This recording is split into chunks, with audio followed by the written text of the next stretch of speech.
আসসালামু আলাইকুম প্রিয় দর্শক। রেজাউল করিম চরমোনাই কি বললেন? তিনি বললেন, আমাদের কাছে কিন্তু খবর এসে গেছে, 3বারের সাবেক প্রধানমন্ত্রী বেগম খালেদা জিয়া নাকি মারা গেছে। মৃত ব্যক্তিকে নিয়ে রাজনীতি বন্ধ করুন, আপনাদের পায়ের নিচে মাটি নাই, বললেন রেজাউল করিম চরমোনাই। চলুন শুনে আসি, তারপর বিস্তারিত আলোচনা করব ইনশাআল্লাহ। আমার কাছে কিন্তু অনেক খবর চলে এসেছে।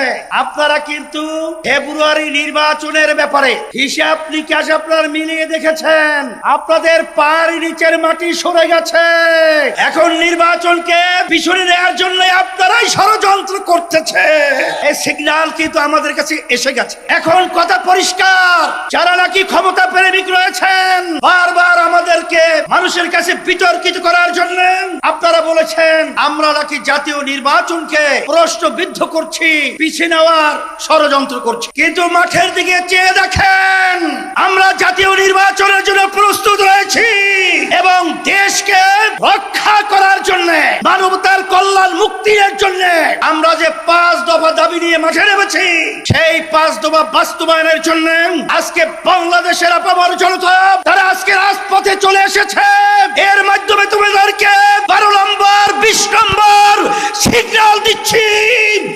এই সিগন্যালের মাধ্যমে ক্ষমতা প্রেমিকরা বাংলার জমিন থেকে উৎখাত হবে, বাংলার জমিনে থাকতে পারবে না ইনশাআল্লাহ। সাথে সাথে আজকে আমরা লক্ষ্য করেছি যে অনেকে কিন্তু আমার কাছে কিন্তু অনেক খবর চলে এসেছে, আপনারা কিন্তু ফেব্রুয়ারি নির্বাচনের ব্যাপারে হিসাব নিকাশ আপনারা মিলিয়ে দেখেছেন, আপনাদের পায়ের নিচের মাটি সরে গেছে। এখন নির্বাচনকে পিছনে নেওয়ার জন্য আপনারাই ষড়যন্ত্র করতেছে। এই সিগন্যাল কিন্তু আমাদের কাছে এসে গেছে। কিন্তু ভালো করে জেনে রাখেন, জনগণ তো আপনাদের পক্ষে মতামত রায় দেওয়ার মতো পরিবেশ নেই। এখন আপনারা গুন্ডামি, সেন্টার দখল, বিভিন্ন সন্ত্রাসীর মাধ্যমে আপনারা ক্ষমতার চেয়ারে বসবেন, সেদিন ভুলে যান। এখন বাংলাদেশের মানুষ সজাগ রয়েছে, আর আমাদের বাংলাদেশের সম্পদ আর গুন্ডামি চুরি করে, ডাকাতি করে, আর বিদেশের দাবিদারদের প্রভুদের কাছে দিয়ে দিতে পারবে না ইনশাআল্লাহ। সেই হিসাবে আমি সকল উদাত্ত আহ্বান জানাবো।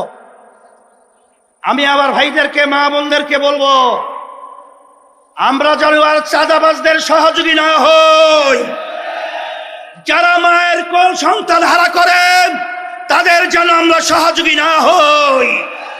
যারা আমাদের দেশে বসে আমাদের দেশের টাকা বিদেশে পাচার করে তাদের জন্য আমরা সহযোগী না হই। এই আহ্বান, এই অনুরোধ, এই লক্ষ্য সামনে রেখে আপনাদের আজকে এই সুন্দর পরিবেশ এবং মহা সমাবেশে যে আপনারা বিভাগীয় আজকে সমাবেশকে পরিণত করেছেন, সকলকে ধন্যবাদ জানাচ্ছি আয়োজকদেরকে।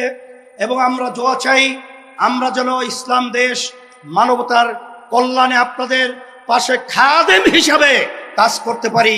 আল্লাহ তৌফিক দান করো। রব্বানা আতিনা ফিদ দুনিয়া হাসানা ওয়া ফিল আখিরাতি হাসানা ওয়া রাহমাতুল্লাহি ওয়া বারাকাতুহু। আলহামদুলিল্লাহি ওয়া কাফা ওয়া সালামুন আলা ইবাদিহিল্লাযীনা ইসতাফা। আম্মা বা'দ, فأعوذ بالله من الشيطان الرجيم. بسم الله الرحمن الرحيم. وتلك الأيام نداولها بين الناس. صدق الله العلي العظيم. সবাই দুরূদ শরীফ পড়ি। আল্লাহুম্মা সাল্লি আলা সাইয়্যিদিনা ওয়া হাবিবিনা ওয়া মাওলানা মুহাম্মদ সাল্লাল্লাহু আলাইহি ওয়া আলা আলিহি ওয়া আসহাবিহি ওয়া বারাকা ওয়াসাল্লাম। শুকরিয়া আদায় করতেছি মহান রব্বুল আলামিনের দরবারে।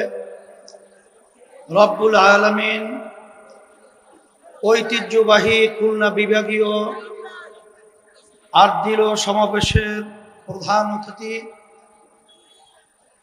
অন্যান্য আর্দলীয় সম্মানিত কেন্দ্রীয় আমির, নায়েবে আমির, বিভিন্ন পর্যায়ের দায়িত্বশীল, সামনে বিশেষ করে যারা উপস্থিত হয়েছেন, ইসলাম প্রেমিক, দেশ প্রেমিক আমার ভাইরা,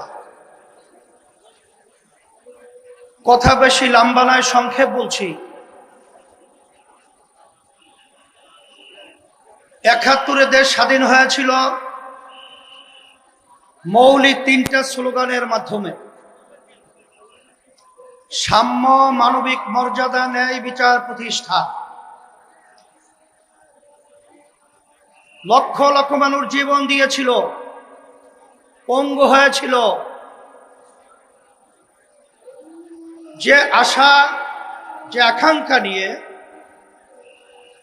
কিন্তু ৫৩ বছর যাদের মাধ্যমে দেশ পরিচালিত হয়েছে, যারা দেশ পরিচালিত করেছে, এদের মাধ্যমে মূলত আমরা ৩টা উদ্দেশ্যের একটাও কিঞ্চিত বাস্তবায়ন আমরা দেখি নাই।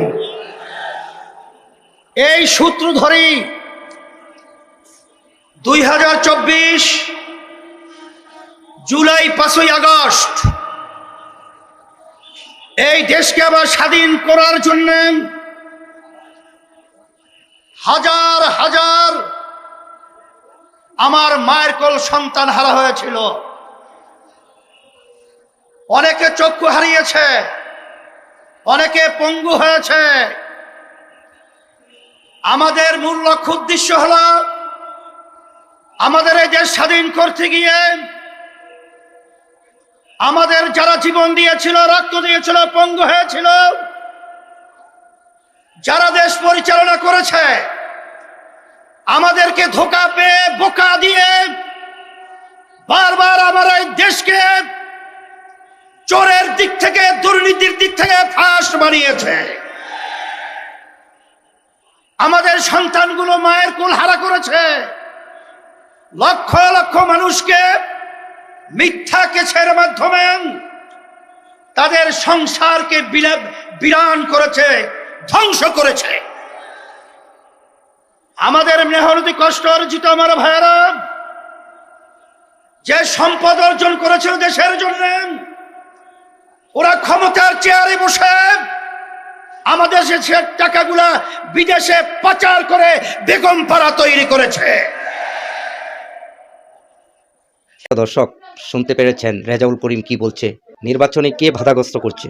প্রিয় দর্শক, আমরা জেনে গেছি নির্বাচনে কে বাধাগ্রস্ত করতে চায়। বললেন রেজাউল করিম চরমনাই সাহেব। উনি বলছেন আপনারা মৃত ব্যক্তিকে নিয়ে রাজনীতি বিভ্রান্ত ছড়াবেন না। প্রিয় দর্শক, ভিডিওটি ভালো লাগলে লাইক, কমেন্ট, শেয়ার, সাবস্ক্রাইব করতে ভুলবেন না। আল্লাহ হাফেজ।